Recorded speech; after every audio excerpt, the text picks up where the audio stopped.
Bonjour à vous, bien-aimés dans le Seigneur. Je suis la servante de Dieu, Madame Amona Shalom. Et c'est pour moi un plaisir ce matin de partager avec vous la parole de Dieu.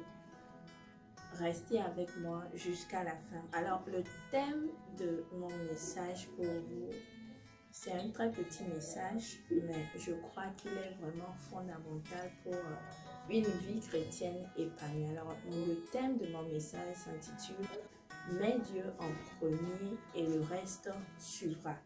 Alors, sans tarder, nous allons aller dans le livre de Matthieu, le Matthieu chapitre 6, verset 9 au verset 13. Là, nous connaissons tous ce verset, c'est la prière du Seigneur. Là où Jésus-Christ enseignait à ses disciples de quelle manière prier. Alléluia. Il dit, notre Père qui est aux cieux, que ton nom soit sanctifié, que ton règne vienne. Alors, bien-aimé dans le Seigneur, j'aimerais te dire qu'il faudrait que tu réorganises tes priorités en tant que chrétien, en tant qu'enfant de Dieu. La première fonction qui t'est donnée en tant qu'enfant de Dieu, c'est d'adorer le Seigneur, c'est de le louer, c'est de lui donner la gloire qui lui revient.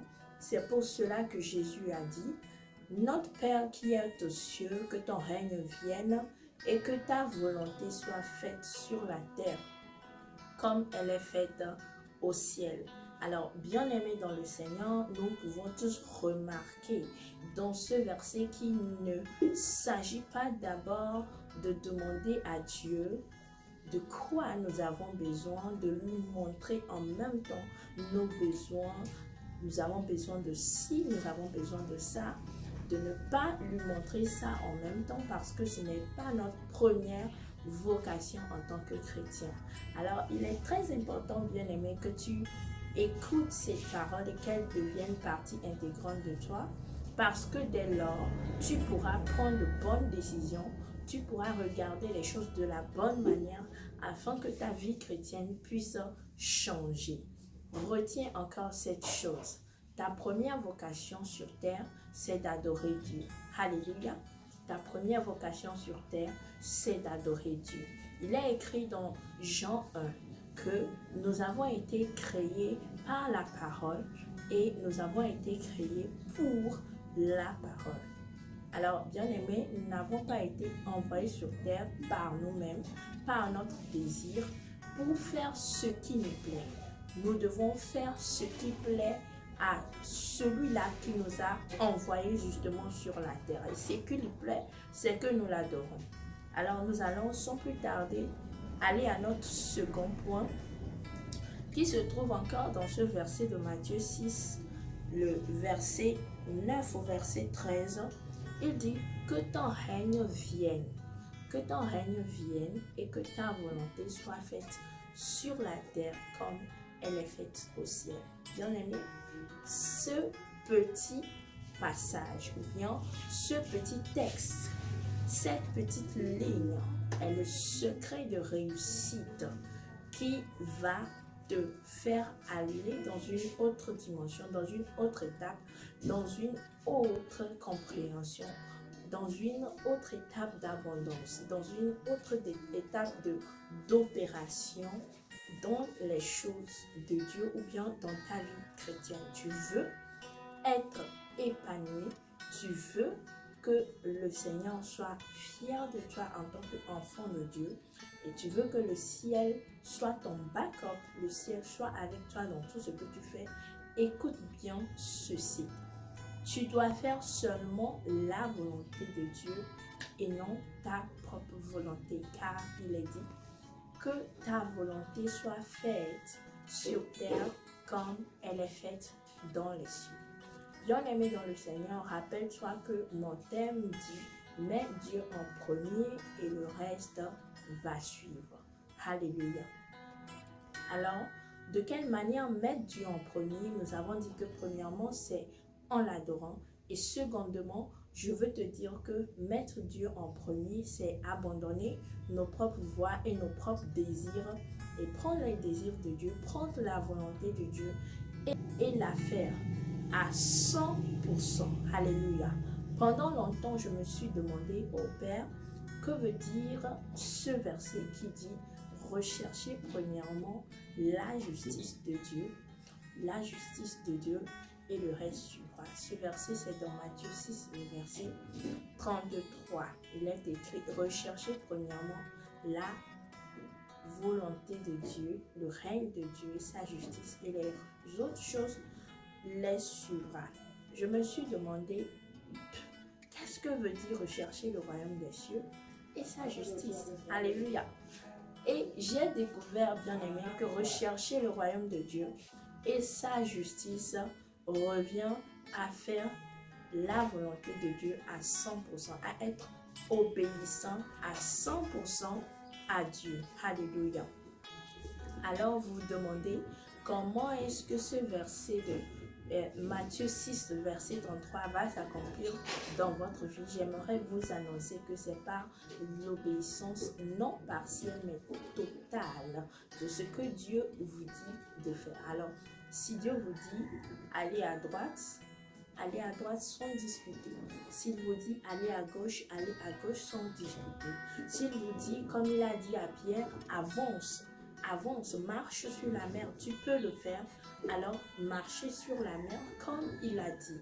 Parce que lorsqu'il vous donne un ordre, lorsqu'il vous dit quelque chose, il vous donne également la puissance nécessaire pour accomplir cette chose. Alors, bien-aimé dans le Seigneur, qu'attends-tu encore pour vivre le surnaturel de Dieu? Je veux vous dire que cela se trouve dans l'obéissance à 100%. L'obéissance à 100% à la voix de Dieu. La voix de Dieu va te venir ou va te parvenir comme la voix de ton leader, la voix de ton pasteur, la voix de la Bible quand tu lis la Bible, la voix d'une prédication que tu entends par hasard peut-être, la voix d'un ami qui te conseille, la voix d'un père ou d'une mère qui prie pour toi, la voix de tous ceux qui sont inspirés par Dieu, envoyés vers toi afin que tu vives une vie épanouie. Rappelle-toi que Dieu a donné beaucoup de dons à l'Église. Et l'Église ne doit pas se priver de ses dons. Ces dons sont là pour l'édification du corps de Christ. J'aimerais dire à quelqu'un encore, mets Dieu en premier et tu verras les autres choses. Alors, la troisième chose dans la prière du Seigneur est donne-nous notre pain quotidien.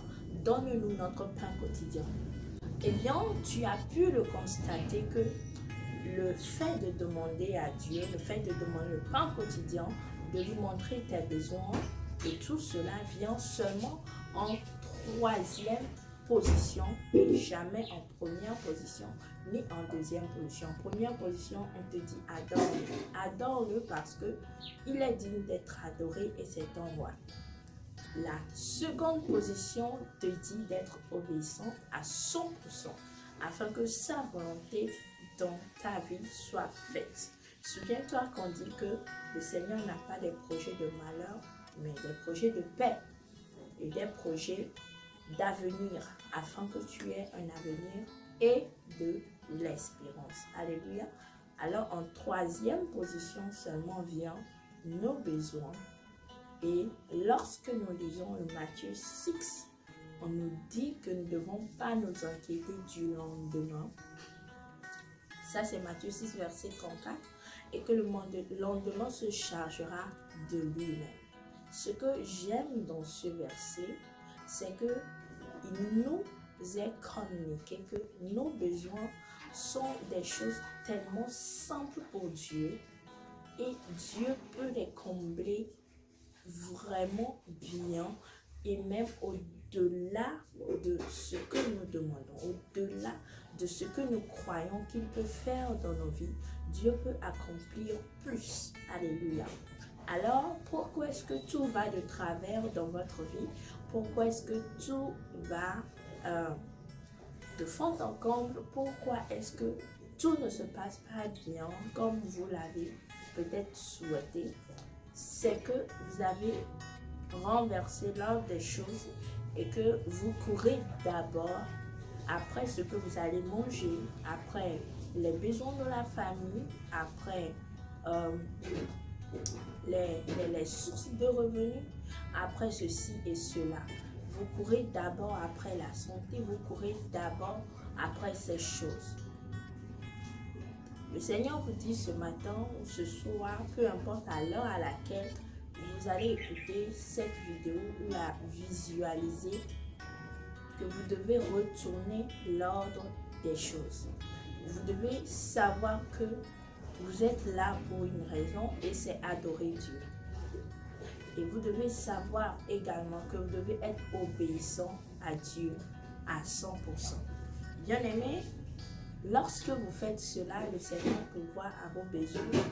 Le Seigneur vous donne le nécessaire. Le Seigneur vous donne plus pour être une bénédiction pour plusieurs personnes. Parce qu'il a vu en vous les caractéristiques de celui qu'il cherche véritablement. Les caractéristiques du véritable adorateur de Dieu. Je vois quelqu'un prendre la décision ferme de changer l'ordre des choses dans sa vie et de voir Dieu à l'œuvre. Que Dieu te bénisse. Fais cette prière avec moi. Père, je veux te dire merci pour celui qui vient de visualiser cette vidéo. Père, tu nous dis que nous devons d'abord, premièrement, chercher le royaume des cieux et sa justice en obéissant à 100% à tout ce que tu nous dis. Nous prions pour la grâce et la force d'être obéissants en toutes choses dans le nom de Jésus. Papa, que ton oui soit notre oui et que ton non soit notre non dans le nom de Jésus.